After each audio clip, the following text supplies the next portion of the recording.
एक बार भगवान व्यास देव जी ने एक श्लोक लिखा कि बलवान इंद्रिय ग्रामो विद्वानमपि कर्षति। इंद्रियां बड़ी बलवान, जो बड़े बड़े विद्वानों को भी खींचकर भ्रष्ट कर देती है। इसलिए एकांत में अपनी बहन के पास बहुत समय तक नहीं रहना चाहिए, अपनी बेटी के पास भी बहुत समय तक नहीं रहना चाहिए, और पुत्र जवान हो तो एक सैया पे एकांत में मां को भी नहीं लेटना चाहिए। तो जैमिनी जी बड़े ऋषि हैं, तो उनका प्रभु ऐसा कैसे हो सकता है कि विद्वान है वो और जानता है मेरी बहन है और बेटी है, पवित्र भाव, तो वो ऐसा कैसे कर सकता है?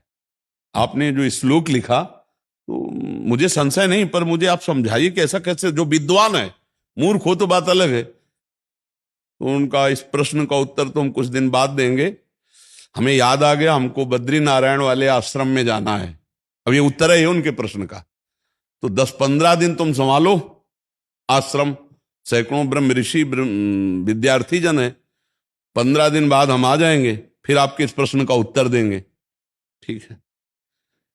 उसी शाम को हल्की सी वर्षा होने लगी। भगवान है व्यासदेव जी, संध्या का समय, और 16 वर्ष की अवस्था धारण की, श्याम रंग, अरविंदाक्ष नेत्र, और छम छम करती हुई सामने आ गई।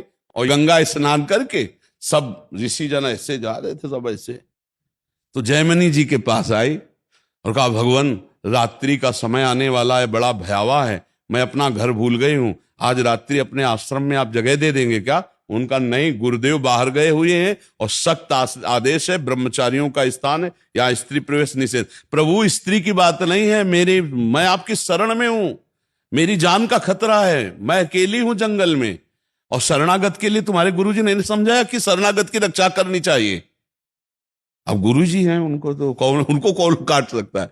जैमिनी जी ने कहा, बात तो तुम्हारी सही है कि तुम्हारा स्त्री शरीर है, अभी देखा नहीं, स्त्री शरीर है और गुरु जी है नहीं, और तुम्हारी रक्षा भी कर। अच्छा, ऐसा कर सकते हैं कि हम अपने आश्रम में एक झोपड़ी खप रहला था, उसमें अलग आपको दे देंगे, दरवाजा लगा, आप बंद कर, मैं भी कहूं तो दरवाजा रात्रि में मत खोलना, सुबह निकल जाना। तो उनका, जैसी आपकी आज्ञा, मेरी रक्षा हो जाएगी, चलो दूर चलो, और वो कुटिया है, जाओ दरवाजा अंदर बंद कर लो जाकर, यहां सब ब्रह्मचारी रहते हैं।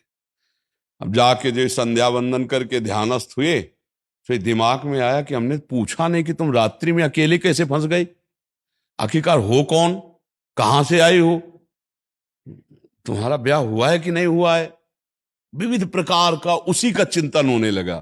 तो ध्यायतो विषयान पुंसात संगास्तेषु उपजायते, संगात संजायते कामः, कामात् क्रोधो विजायते, क्रोधात् भवति सम्मोहा, सम्मोहा स्मृति विभ्रमा, स्मृति भ्रंशात् बुद्धिनाशो, बुद्धिनाशात् प्रणश। पहला रोग शुरू हो गया, ध्यान।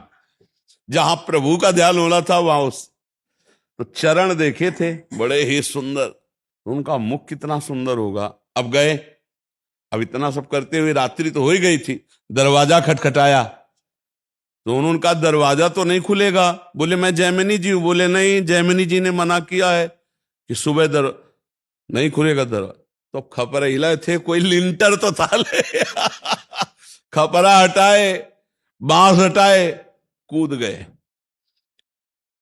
देखा तो वो सुंदर रूप, क्योंकि भगवान ने धारण किया था, श्याम रंग, छटा छा रही थी एकदम, इंद्रनील मणि कांति, नौ यौवन अवस्था, देख के मुग्ध हो गए।